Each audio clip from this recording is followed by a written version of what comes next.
Good morning વિદ્યાર્થી મિત્રો. વાણિજ્ય વ્યવસ્થા અને સંચાલન ધોરણ 11 પ્રકરણ 6 ધંધાકીય વ્યવસ્થાના સ્વરૂપો ભાગ 2. વિદ્યાર્થી મિત્રો, આજની વિડીયોમાં આપણે ધંધાકીય વ્યવસ્થાના જુદા જુદા સ્વરૂપો પૈકી કંપની સ્વરૂપ જોઈન્ટ સ્ટોક કંપની એનો અભ્યાસ કરીશું. સંયુક્ત હિસ્સાવાળી કંપની એનો અભ્યાસ કરીશું. ઔદ્યોગિક ક્રાંતિ પછી યંત્રો દ્વારા માંગની અપેક્ષાએ મોટા પાયા પર ઉત્પાદન થવા લાગ્યું. મોટા પાયા ઉપર મૂડીની જરૂરિયાત સાથે જોખમનું પ્રમાણ પણ વધ્યું. આ પરિસ્થિતિમાં ધંધાકીય વ્યવસ્થાના સ્વરૂપ તરીકે વૈયક્તિક માલિકી કે ભાગીદારી પેઢી અનુકૂળ ન આવે એ સ્વાભાવિક છે. વૈયક્તિક માલિકી અને ભાગીદારી પેઢીની મુખ્ય મર્યાદાઓમાં અમર્યાદિત જવાબદારી, મૂડીની મર્યાદા, ટૂંકું આયુષ્ય વગેરે એની મર્યાદાઓ હતી. વળી મોટા પાયા ઉપર ધંધાકીય પ્રવૃત્તિ કરવા માટે વિશાળ પ્રમાણમાં મૂડીની જરૂરિયાતની સાથોસાથ મૂડીની સલામતી, જવાબદારી અને જોખમની વહેંચણી તથા કાર્યદક્ષ સંચાલન વગેરે અનેક પ્રશ્નોના ઉકેલ રૂપે એક નવી ધંધાકીય વ્યવસ્થાનો ઉદ્ભવ થયો, જેને સંયુક્ત હિસ્સાવાળી કંપની એટલે કે જોઈન્ટ સ્ટોક કંપની તરીકે ઓળખવામાં આવે છે. જોઈન્ટ સ્ટોક કંપની કહેવામાં આવે છે અને એને આપણે ટૂંકમાં કંપની તરીકે ઓળખીશું. કંપની સ્વરૂપના વિકાસની વેપાર ઉદ્યોગને ઝડપથી વેગ મળ્યો છે. આથી કંપનીને આર્થિક વિકાસના એન્જિન તરીકે ઓળખવામાં આવે છે. પરીક્ષામાં ટૂંકા પ્રશ્ન તરીકે પૂછાઈ શકે કે કંપનીને આર્થિક વિકાસના એન્જિન તરીકે ઓળખવામાં આવે છે, સમજાવો.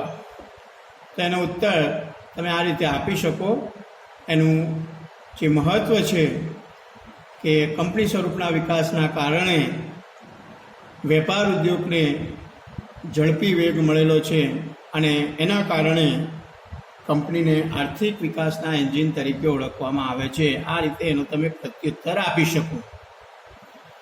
ભારતમાં કંપની ઉપરના નિયમન માટે 1956 એટલે કે 1956નો કંપની ધારો અમલમાં હતો, પણ હવે 1/4/2014થી નવો કંપની ધારો 2013 અમલમાં આવેલ છે. તો વિદ્યાર્થી મિત્રો, આ વાત થઈ સંયુક્ત હિસ્સાવાળી કંપની એટલે કે જોઈન્ટ સ્ટોક કંપનીની પ્રસ્તાવનાની. હવે આપણે કંપનીનો અર્થ અને વ્યાખ્યાની વાત કરીશું.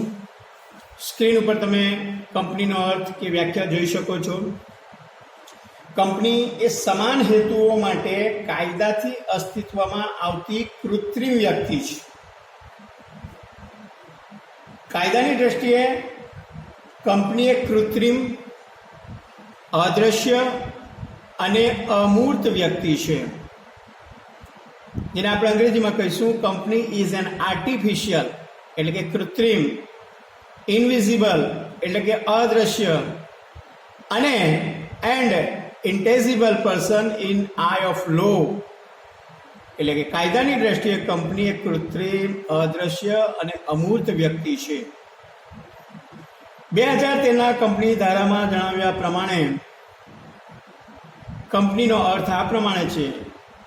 કંપની એટલે આ કાયદા હેઠળ, આ કાયદો એટલે કે 2013ના કાયદા હેઠળ અથવા અગાઉના કોઈ પણ કાયદા હેઠળ સ્થપાયેલ કંપની.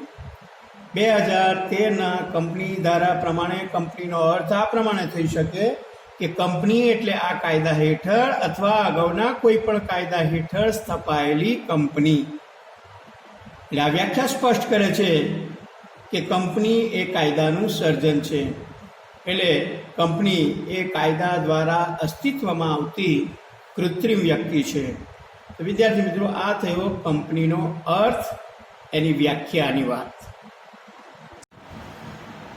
વિદ્યાર્થી મિત્રો, હવે આપણે કંપનીની લાક્ષણિકતાઓ એટલે કે કંપનીના લક્ષણોની વાત કરીશું. તમે સ્ક્રીન ઉપર જોઈ શકો છો. પહેલું લક્ષણ છે કાયદેસરનું વ્યક્તિત્વ. કંપનીની નોંધણી થતાં કંપનીને અલગ કાનૂની વ્યક્તિત્વ મળે છે. કંપની પોતાના નામથી કોર્ટમાં દાવો માંડી શકે છે, કરાર કરી શકે છે અને કંપની સામે કાયદેસર કાર્યવાહી થઈ શકે છે. એટલે કંપનીને નોંધણી થતાની સાથે કાયદેસરનું વ્યક્તિત્વ પ્રાપ્ત થાય છે અને એના કારણે કંપની પોતાના નામથી કોર્ટમાં દાવો માંડી શકે છે, કરાર કરી શકે છે અને કંપની સામે પણ કાયદેસરની કાર્યવાહી થઈ શકે છે. એટલે કંપનીનું પહેલું લક્ષણ છે કાયદેસરનું વ્યક્તિત્વ. નંબર 2, કાયમી અસ્તિત્વ. કાયદાથી કંપનીને અલગ અસ્તિત્વ પ્રાપ્ત થાય છે.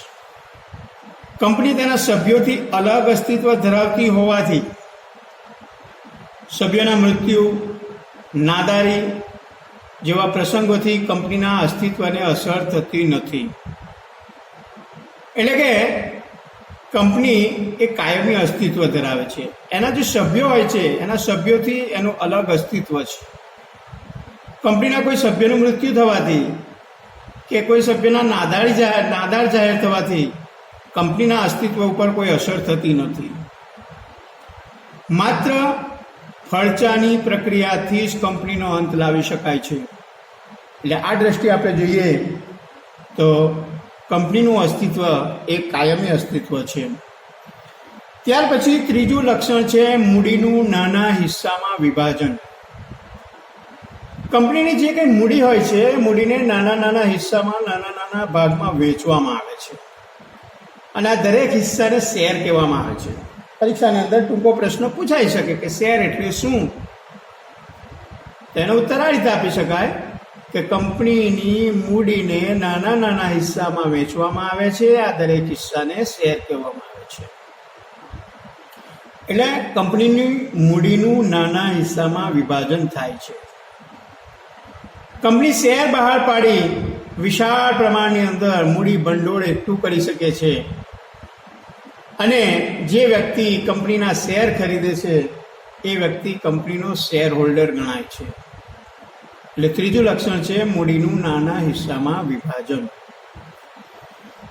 ત્યાર પછી ચોથું લક્ષણ છે શેરની સરળ ફેરબદલી. કંપની અને કાયદાની જોગવાઈઓને આધીન રહી શેર હોલ્ડર કંપનીના શેર વેચી શકે છે અને ખરીદી શકે છે. એટલે શેરની ફેરબદલી એ કંપનીનું એક મહત્વનું લક્ષણ છે કે જે કોઈ વ્યક્તિએ કંપનીના શેર ખરીદ્યા હોય એ વ્યક્તિ કંપનીના કાયદાની જોગવાઈઓને આધીન પોતે ખરીદેલા શેર બીજાને વેચી શકે છે અને ખરીદી પણ શકે છે. એટલે શેરની ફેરબદલી બહુ સરળ છે અને શેરની ફેરબદલી એ કંપનીનું એક આગવું અને મહત્વનું લક્ષણ છે. ત્યાર પછી પાંચમું લક્ષણ છે સામાન્ય મહોર, કોમન સીલ. કંપનીનું એક અલગ મહોર હોય છે, એક સીલ હોય છે. કંપની માટે જે કંઈ કરારો કરવામાં આવે એ કરારો ઉપર, શેર પ્રમાણપત્રો જે આપવામાં આવે એના ઉપર, કે કંપનીના જે દસ્તાવેજો હોય એ દસ્તાવેજો ઉપર અને રોજિંદા વ્યવહારોની અંદર કંપનીની સંમતિ દર્શાવવા માટે એને એક સામાન્ય મહોર યાને એક છાપ લગાવવામાં આવે છે. એટલે કંપનીની એક સામાન્ય મહોર હોય છે અને એ મહોર દ્વારા એ કંપનીની ઓળખ સાબિત થાય છે. એટલે સામાન્ય મહોર એ કંપનીનું પાંચમું લક્ષણ છે. છઠ્ઠું છે સંચાલન. કંપની એક કૃત્રિમ વ્યક્તિ હોવાથી કંપનીના આવેદનપત્ર અને નિયમનપત્ર આ બે જે પત્રો હોય છે, મેમોરેન્ડમ ઓફ એસોસિએશન જેને ગુજરાતીમાં આવેદનપત્ર કહેવાય અને આર્ટિકલ્સ ઓફ એસોસિએશન જેને ગુજરાતીમાં નિયમનપત્ર કહેવાય. એટલે કે આવેદનપત્ર અને નિયમનપત્રને આધીન રહીને સંચાલક મંડળ એટલે કે બોર્ડ ઓફ ડિરેક્ટર્સ કંપનીનું સંચાલન કરે છે. શેર હોલ્ડરો પોતાનામાંથી એક પ્રતિનિધિ ચૂંટે છે જેને સંચાલક એટલે કે ડાયરેક્ટર કહે છે. આ સંચાલકો સામૂહિક રીતે સંચાલક મંડળ તરીકે ઓળખાય છે અને કંપનીનું સંચાલન સંભાળે છે. આમ જોવા જઈએ તો કંપનીમાં માલિકી અને સંચાલન બંને અલગ હોય છે, એટલે કે કંપનીના માલિકો અલગ હોય છે અને એના વહીવટ કરનારાઓ, એના સંચાલકો અલગ હોય છે. 7મું લક્ષણ છે સભ્યનો દરજ્જો. તો કંપનીમાં સંચાલન અને માલિકી અલગ હોવા ઉપરાંત કંપનીને અલગ કાનૂની કૃત્રિમ વ્યક્તિત્વ મળતું હોવાથી કોઈ સભ્ય કંપની વતી કરાર કરી શકે નહીં કે સભ્યના કોઈ કૃત્યથી કંપની બંધનકર્તા બની શકે નહીં, પરંતુ સભ્ય કંપની સાથે કરાર કરી શકે. એટલે સભ્યનો દરજ્જો એનું 7મું લક્ષણ છે. 8મું લક્ષણ છે સભ્ય સંખ્યા. ખાનગી કંપનીમાં ઓછામાં ઓછા 2 અને વધુમાં વધુ 200 સભ્યોની સંખ્યા હોય છે, જ્યારે જાહેર કંપની જે હોય છે એ જાહેર કંપનીમાં ઓછામાં ઓછા 7 સભ્યો અને વધારેમાં વધારે સભ્ય સંખ્યા ઉપર કોઈ નિયંત્રણ નથી.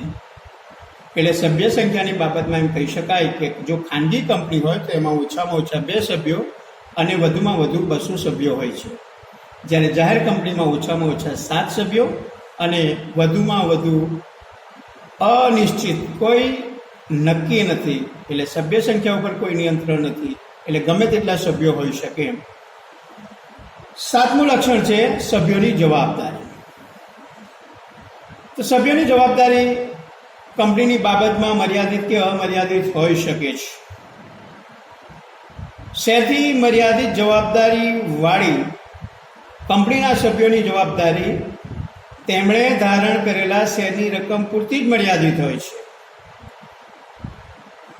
વાસ્તવમાં અમર્યાદિત જવાબદારી વાળી કંપનીઓ ઘણી ઓછી જોવા મળે છે. એટલે સભ્યોની જવાબદારી મર્યાદિત છે કે અમર્યાદિત છે તે કંપનીના આવેદનપત્રમાં જણાવવામાં આવે છે. એટલે 9મું લક્ષણ છે સભ્યોની જવાબદારી. આ જવાબદારી મર્યાદિત કે અમર્યાદિત હોઈ શકે છે. ત્યાર પછી 10મું લક્ષણ છે મૂળભૂત અધિકાર. કાયદાથી કંપનીને અલગ કાનૂની અસ્તિત્વ મળે છે, પરંતુ કંપની દેશની નાગરિક નથી. તેથી નાગરિકને જે અધિકારો મળતા હોય, નાગરિકને જે અધિકારો પ્રાપ્ત થતા હોય તેવા મૂળભૂત અધિકારો કંપનીને મળતા નથી.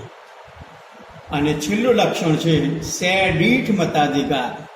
તો કંપનીની બાબતમાં કંપનીના જે સભ્યો હોય છે એ સભ્યો પાસે ગમે તેટલી સંખ્યામાં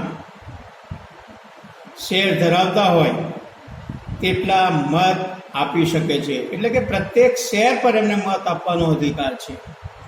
એટલે શેર દીઠ મતાધિકાર છે. એટલે શેરની સરળ ફેરબદલી અને શેર દીઠ મત આપવાનો અધિકાર, એટલે કે શેર દીઠ મત એ કંપનીની 2 આગવી લાક્ષણિકતાઓ છે. તો વિદ્યાર્થી મિત્રો, આ થઈ કંપનીની લાક્ષણિકતાઓની વાત. તો આજની વિડીયોમાં આપણે કંપનીનો અર્થ, એની વ્યાખ્યા અને એના લક્ષણોની વાત કરી. અગાઉની વિડીયોમાં આપણે કંપની વિશે આગળ અભ્યાસ કરીશું. Thank you.